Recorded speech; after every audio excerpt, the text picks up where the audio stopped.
Welcome everyone, welcome to the class. This is Palak Khandelwal ma'am and today we are doing part 2 of 5.4.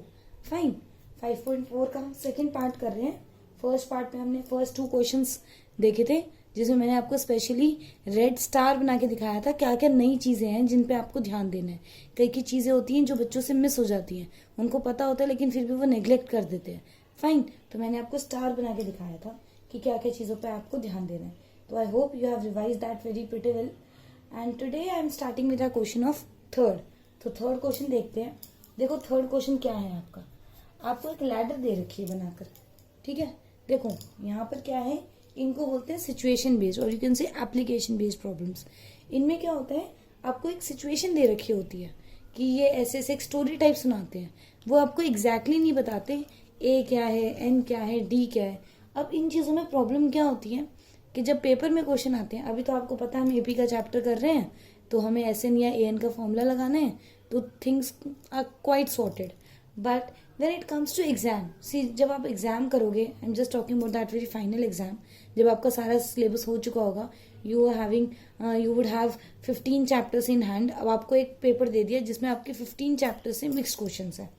अब उस time पे आप कैसे पता लगाओगे कि ये आपका एल्जेब्रा का क्वेश्चन है, आपकी अरिथमेटिक है, कोई ट्रिगो है, ज्योमेट्री है, कैसे पता करोगे आप. तो आपको क्या करना पड़ता है, सिचुएशन को समझना पड़ता है कि इसमें जो हमें चीज़ें दे रखी है वो किन किन पैरामीटर्स को सिंबलाइज कर रही है और उसके अकॉर्डिंग फिर हम फॉर्मूला डिसाइड करते हैं कि क्या करना है. ठीक है, अभी आप ऐसे सोचो कि आप भूल जाओ कि हम एपी का चैप्टर कर रहे हैं. हमने जितने एल्जेब्रा के चैप्टर करे हैं, we are done with polynomials, quadratic and AP, तीनों चैप्टर हो चुके हैं हमारे. ठीक है, अब मैं आपको नॉर्मल बताती हूँ कि आप कैसे पता लगाओगे कि इन तीनों चैप्टर में से ये एपी का क्वेश्चन है. पहले सिचुएशन को समझो. उन्होंने बोला एक लैडर है आपके पास, तो मैंने एक लैडर बना दिया. ऐसे में लैडर थोड़ी ऐसे होती है ना कि कम हो रही होती है, नीचे बेस थोड़ा ज़्यादा होता है. मैंने तो कुछ ज़्यादा ही बना दिया, लेकिन चलो फिर भी बेस थोड़ा ज़्यादा होता है और फिर उसके कंपैरिजन में ऐसे ऐसे करते करते वो छोटा हो जाता है. तो मैंने क्या देखा कि लैडर में 25 सेंटीमीटर के डिस्टेंस पे रंग्स है. ये 25 सेंटीमीटर का डिफरेंस है. The rungs decrease uniformly in length, uniformly size उसका डिक्रीज होता है. ये 45 सेंटीमीटर है, ये 25 सेंटीमीटर है. ठीक है, if the top and bottom rungs are 2 apart, कि जो दो पूरी जो एक तरीके से लेंथ है लैडर की वो क्या है 1/2 मीटर. तो वो कह रहा है कि टोटल वुड कितनी रिक्वायर होगी रंग्स बनाने के लिए. देखो हालांकि वुड तो ये जो साइड वाली है ना इसमें भी लगी हुई है, लेकिन उसको भी पता है कि हमें जितनी मैथ्स भी आती है उसके अकॉर्डिंग हम ये नहीं निकाल सकते. तो उसने हमसे सिर्फ इतना पूछा है कि तुम मुझे इतना बता दो कि लकड़ी इन रंग्स में कहाँ कहाँ पे लगी हुई है. ठीक है, अब तुम देखोगे कि भाई लीनियर तो ये है नहीं, दो चीज़ों को हम ऐसे तो कर नहीं सकते. इसके पास इतना है, इसके पास इतना है, इसने 4 किलो खरीदा, इसने 5 किलो खरीदा, तो टोटल 96 रुपीज़ का आया. वो सिचुएशन नहीं बन रही है. इसमें क्वाड्रेटिक की भी सिचुएशन नहीं बन रही. तो अब बचा हमारे पास एपी, क्योंकि उसने क्या पूछा है, व्हाट इज द लेंथ. अब इन्होंने देखो क्या करा कंफ्यूज करने के लिए, इसने ये भी नहीं पूछा what is the total of sum of, कि भाई उससे तो हिंट मिल जाएगा. इसने पूछा what is the length of the wood required for the rung. मतलब एक तरीके से उसने क्या पूछा है, ऐसे नहीं पूछा है हमसे, उसने टोटल लेंथ पूछी है कि तुम्हें टोटल कितनी लकड़ी लगानी पड़ी. अब जो जो चीज़ें हमें गिवन है हम उससे पहले तो देखेंगे कि हमें जो हमारे पैरामीटर्स हैं A D A N N, उसमें से हमारे पास क्या गिवन है. पहले तो ये देखो, ये इसको फ्रैक्शन में करो. 2 2 4 + 1 5, 5/2 मीटर है और बाकी सेंटीमीटर है, तो 100 से मल्टीप्लाई कर दो. तो ये कितना आ गया 250 सेंटीमीटर. अब आपको एक कंसेप्ट समझाती हूँ, ध्यान से देखो. तुम्हें निकालना है कि तुमने इसके बीच में कितनी लकड़ियां लगाई हुई है. ठीक है, अब देखो कैसे निकालते हैं. अगर मान लो मैं तुम्हें एक बॉक्स बनाने बोलूं जिस बॉक्स में 3 डिवीजन है, ये 3 डिवीजन है, 1 2 3, 3 डिवीजन है. इन 3 डिवीजन को बनाने के लिए तुम्हें सेपरेशन कितने लगाने पड़े हैं, काउंट करो. तुम्हें 1 2 3 4 सेपरेशन लगाने पड़े हैं. तो इसका मतलब क्या होता है, कभी भी अगर हमें n सेपरेशंस करने हैं तो हमेशा हमें n+1 जो है वो डिविजन्स बनानी पड़ती है.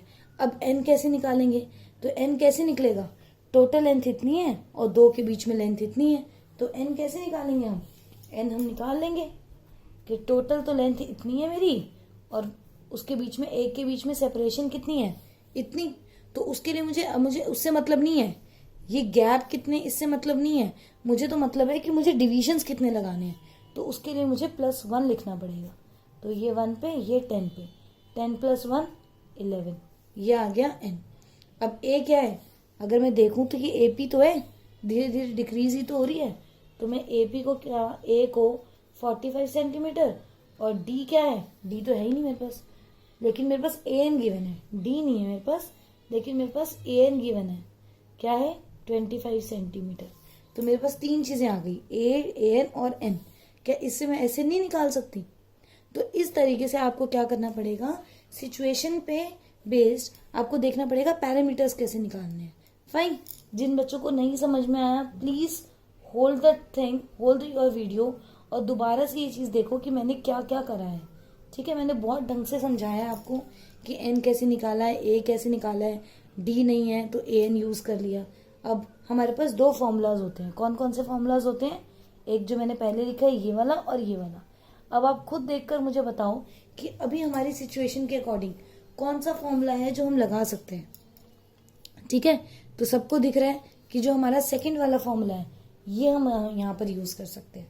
तो मैं क्या करूंगी, इसको लिखूंगी 11/2, 2 इंटू में a, तो 2 इंटू में a कितना हो जाएगा, सॉरी मैं तो ये फॉर्मूला लगा रही हूँ, तो 45 प्लस an क्या है 25, ये कितना हो जाएगा 70, तो और 2 से डिवाइड हो गया 35, तो 11 इंटू 35 कितना हो जाएगा 385 if I am not wrong. तो ये टोटल आ जाएगा 385 सेंटीमीटर। फाइन, इस तरीके से ये क्वेश्चंस करने हैं। ये क्वेश्चन मुश्किल नहीं है, थोड़ा सा इनमें कंसेप्ट यूज होता है, इसमें डायरेक्टली नहीं दे रखा होता ये एस एन है, ये ए है, ये एन है, इसमें आपको थोड़ा सा अपना दिमाग लगाना पड़ता है। इसलिए फिगर जरूर बनाओ, जब फिगर बनाओगे तभी आपको चीजें क्लियर होंगी ढंग से। ठीक है, चलो और देखते हैं और क्या है हमारे पास। अब हमारे पास 4th क्वेश्चन है, 4th क्वेश्चन पे भी इंपॉर्टेंट लिख लो, ये तुम्हारे 2016 में आया हुआ क्वेश्चन है। ठीक है, कई बच्चे सोचते हैं ऑप्शनल तो करनी नहीं है, क्योंकि एनसीईआरटी वाले भी क्या करते हैं, नीचे ऑप्शनल के नीचे लिख देते हैं this very exercise is not from point of view of exams, और फिर क्वेश्चन में दे देते हैं। अपना जब पेपर बनाते हैं तब उसमें या तो डायरेक्टली क्वेश्चन दे देंगे या फिर उस पर बेस कोई और क्वेश्चन दे देंगे। तो ये हालांकि एनसीईआरटी गलत करता है बच्चों के साथ, भावनाओं के साथ खिलवाड़ है ये वैसे तो। ठीक है, लेकिन कुछ नहीं होता, क्या कर सकते हैं हम लोग, तो हमें तो पढ़ना ही है। तो 4th क्वेश्चन देखो। अब 4th क्वेश्चन में इसने क्या कहा कि मेरे पास एक स्ट्रीट है और इसने स्ट्रीट पे जो हाउसेज होते हैं उनका एड्रेस कैसे दिया, 1 2 3 4 सो ऑन अप टू 49। ये इसने ऐसे 1 2 3 4 5 6 करके 49 तक हाउसेज बना दिए। अब इसने बोला कि ये जो हाउसेज बन रहे हैं इनमें एक इंटरेस्टिंग चीज है, क्या, अगर मैं एक वैल्यू सेलेक्ट करूं x, ठीक है, तो उसकी यहां तक का सम और यहां तक का सम, मतलब x को एक्सक्लूडिंग, x से बिफोर और आफ्टर के जो सम होते हैं वो इक्वल है। मतलब कि अगर मैं x से पहले वाला घर होगा वो क्या होगा x-1 और बाद वाला क्या होगा x+1। तो s 1 से लेकर x-1 का और s ऑफ x+1 से लेकर 49 तक का सम सेम है। ये इसने हमें सिचुएशन दे दी। अब तुम x की वैल्यू फाइंड आउट करो कि ऐसी कौन सी वैल्यू है जिसपे ये पर्टिकुलर पैटर्न होल्ड होता है। मैंने कहा ठीक है, s 1 से लेकर x-1 तो एक तरीके से s ऑफ x-1 ही है। अगर मैं x-1 को n ले लूं तो 1 से स्टार्ट हो रहा है तो s ऑफ n ही हो गया। और इसको ऐसे ना करके देखो जरा ध्यान से, अगर मैं ऐसे लिख दूं 49 मतलब टोटल 49 में से x माइनस कर दूं तो ये मेरा यही तो हो गया। मुझे क्या करना है, मुझे x+1 से लेकर 49 तक का सम निकालना है। अगर मैं पूरे 49 में से x तक माइनस कर दूं तो यही बात तो हो गई मेरी, क्या दिक्कत है। ठीक है, अब लगाओ जरा s का फॉर्मूला। तो s का फॉर्मूला लगाया तो क्या हो गया, लगाओ जरा। ठीक है, वही n/2 वाला फॉर्मूला लगाना, कोई बहुत बड़ी बात नहीं है, लगाओ। ये मेरा n है तो x-1/2, 2 इंटू में a 2 प्लस x-1 -1 और d क्या हो गया 1, ये हो जाएगा। 49 वाले को कैसे लिखेंगे, 49/2, a प्लस an करना है तो वो लगा लो, 1+49 करोगे तो 50 आ जाएगा, वो कर लो। ठीक है, इसमें भी x/2 ये कहाँ तक है, और a दिस प्लस an क्या हो गया, x ये हो गया। इसमें भी चाहे तो यही लगा लेते। मैंने तुम्हें दोनों के एप्लीकेशन से बता दिया कि अगर तुम्हारे पास nth टर्म गिवन है तो तुम्हारा आंसर बिल्कुल भी चेंज नहीं होता। तुम चाहे दोनों मेथड से, ये मैंने 2a वाला फॉर्मूला लगाया है तो भी वही आंसर आएगा, मतलब जो आना चाहिए, और an वाला लगाऊं तो भी कोई दिक्कत नहीं है। तुम्हें जो कंफर्टेबल होता है उससे आंसर निकालना। ये हो गया 25। अब ध्यान से अगर तुम देखो तो ये x-1/2, ये 2 प्लस x-2 है, तो -2 और +2 कैंसिल हो गया, और इसको तो मैं लिख लेती हूँ 49 × 25, ये हो जाएगा x/2 और x+1, ये हो गया। ठीक है, एक काम करो, इसको उठा के इधर ले आओ, x वाली टर्म्स को हम एक साथ सॉल्व कर लेते हैं। तो x/2 तो दोनों में कॉमन आएगा, तो ये क्या हो जाएगा, x-1 और x+1। ध्यान से देखो, मैंने कोई बहुत बड़ी कैलकुलेशन नहीं करी, ये माइनस ऑफ था, ये उधर जाके प्लस हो जाएगा। तो x/2 दोनों में कॉमन है, इसमें x-1 बचा, इसमें x+1 बचा, ये हो गया 49 × 25। तो मैं अगर 1 से 1 कैंसिल करूं तो ये x + x क्या होगा, 2x, वो इस 2 से कैंसिल हो जाएगा, 2x × में x/2, 2 से 2 कैंसिल, तो x² क्या आ गया, 49 × 25। अब कई बच्चे क्या करते हैं कि पहले 49 और 25 को मल्टीप्लाई करेंगे, फिर उसका अंडर रूट निकालेंगे। अरे क्या जरूरत है, 49 का अंडर रूट 7, 25 का अंडर रूट 5, तो x की वैल्यू क्या आ गई, 35। तो क्या आंसर आ गया, 35 वो घर होगा जिसके यहाँ वाले का सम और वहां वालों का सम सेम आएगा, कोई दिक्कत ही नहीं है। ठीक है, जिसको प्रॉब्लम है, मैं बार बार रिपीट कर रही हूँ, प्लीज मैंने बहुत ढंग से समझाया है, वीडियो को पॉज करो, वापस से देखो, वापस से समझो क्या दिक्कत है। अगर फिर भी प्रॉब्लम आती है, you can tell me in the comment box, I will definitely get back to you. Fine, तो अब हम एक लास्ट क्वेश्चन देखते हैं, 5th क्वेश्चन। ये मैं कहूँगी आसान है, इसमें कोई ज़्यादा बड़ी चीज़ नहीं है, इन्होंने हर चीज़ इसलिए खुद से ही बता रखी है। देखो, एक जो हमारी एक स्टेप होती है, सीढ़ी जिसको हम बोलते हैं, मैं आपको ऐसे कर बना के दिखा रही हूँ, बाकी आपके एनसीईआरटी में बन ही रखा है तो आपको पता चल जाएगा। एक जो स्टेप होती है बेसिकली, वो एक तरीके की ये होती है। ठीक है, इन्होंने क्या बोला है कि इसकी जो लेंथ है, ये उन्होंने मुझे दे रखी है 50 मीटर की, इसकी जो ब्रेड्थ है जहाँ पे हम पैर रख सकते हैं उसको बोलते हैं ट्रेड, वो इन्होंने दे रखा है 1/2 मीटर का। ठीक है, अब ऐसे करके टोटल 15 स्टेप्स है, और हर 15 स्टेप पे जो हाइट है, ये जो हाइट है ये 1/4 मीटर की है, और ये ऐसे से करके 1/4 1/4 1/4 बढ़ती रहेगी। तो देखो, अगर मैं ध्यान से देखूं तो मेरे पास सिचुएशन क्या बन रही है, मेरे पास मुझे निकालना है कि इसमें कंक्रीट सीमेंट कितनी यूज हुई है, उसका सम निकालना है। तो सम निकालने के लिए मुझे पता चल गया, मुझे वॉल्यूम निकालना है। ठीक है, ये क्यूबॉइड है और मुझे एक तरीके से क्या निकालना है, वॉल्यूम ऑफ क्यूबॉइड निकालना है, और वॉल्यूम ऑफ क्यूबॉइड होता है L × B × H। तो अगर मैं इसको ध्यान में रखूं तो अकॉर्डिंग टू क्वेश्चन मेरी क्या सिचुएशन बन रही है, मेरा L और B तो सेम है, 15 × में 1/2 तो सेम चल रहा है, बस जो हाइट है वो पहले 1/4 है, फिर 2 स्टेप की जब हाइट बढ़ गई, 2 स्टेप की हो गई तो 2 × 1/4, ऐसी 3 × 1/4 एंड सो ऑन करते करते 15 स्टेप्स है। तो देखा जाए तो ये क्या हो जाएगा, 25 तो बाहर, और ये एक तरीके से क्या है, ये एक तरीके से S15 की तो वैल्यू है।